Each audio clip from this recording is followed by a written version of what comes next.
How are you? Welcome back to the channel.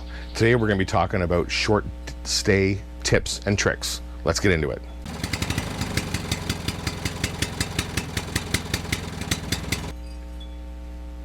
How are you doing? If it's your first time at the channel, it's great to see you. If you're returning, great to see you again. Today we're talking short stay tips and tricks. Short stay, 1 night, 2 night, 3 night, whatever you deem as a short stay is what a short stay is. My short stay is between 1 and 2 nights. Normally, it's when we're traveling from up north to down south for the winter, and we're doing 3 or 4 stops on our way down to Florida, for example. My top 5 for for short stays are very simple, and they're all designed to make your life easier as you're traveling. Travel days can be stressful. I consider travel days as the work day, because you're working. You know, I mean, it's not just an easy let's go for a drive day. You know, you're pulling a camper. You're responsible for a good amount of vehicle on that road, so it can be a work day. So I'll just get into my top 5 right now for short stay tips. For an overnight stop, we pull in. I get the rig level. I might stay connected because it's a fifth wheel. I may disconnect. My biggest thing is, of course, the choice is yours. I almost always, if I'm at a campground, I will disconnect my fifth wheel, even if I'm just there for a night. And a lot of people just ask me, they're like, why would you disconnect that rig, that 38-foot fifth wheel from your truck and have to hook it up in the morning? The number one most important reason I do it is I can unhook that rig, I can leave it at the campground, I get it all set up. My wife's doing her stuff inside, I'm doing my stuff outside. I get it all set up, and then when everything's set up and running at the rig in the park, I jump in my truck and I drive to a fuel station to get diesel. The biggest thing with that is the savings. When you're getting diesel on the side of a highway, you're paying side of the highway or side of the interstate prices.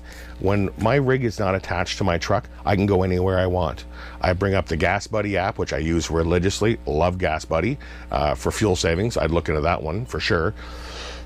Excuse me. And I will go find a fuel station with a lot cheaper diesel to fill up my truck.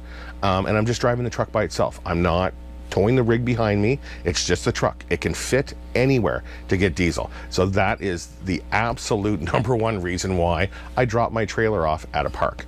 If you're not able to do that, if you feel more comfortable just parking, leveling, going to sleep because you've arrived late or whatever, that's 100% your choice. This is just the way I do it. When I do get to a park and I'm there for the night, and I try to arrive before 3 o'clock or around 3 o'clock. I've got lots of daylight to do a good walk around my RV. I take a look at my tires, I take a look at my landing gear, I take a look at everything I can on that rig to see if I've incurred any damage on the travel day.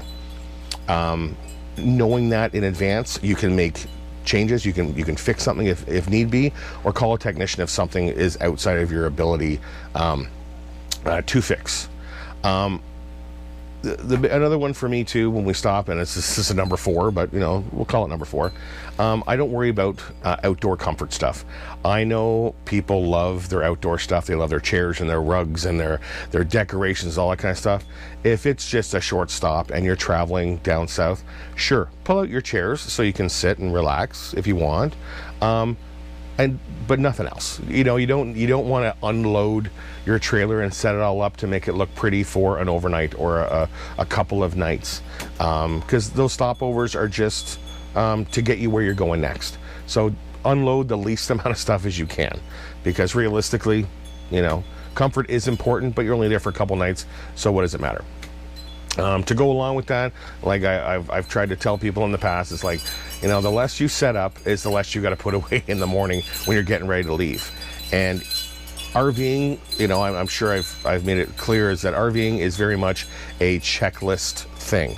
So if you unload your trailer and set it all up and you've got stuff everywhere and you're loading it back up in the morning, you may miss something. And if you miss something really important, that could be catastrophic. That could be a damaged thing. It could be a damage to your truck, damage to your rig, who knows. So those are my top 5 short stay tips. Hopefully you'll get something out of it. These are the things that work for us, and it finds it helps us out immensely when we're traveling. So hopefully we'll see you on the road. Have a good one.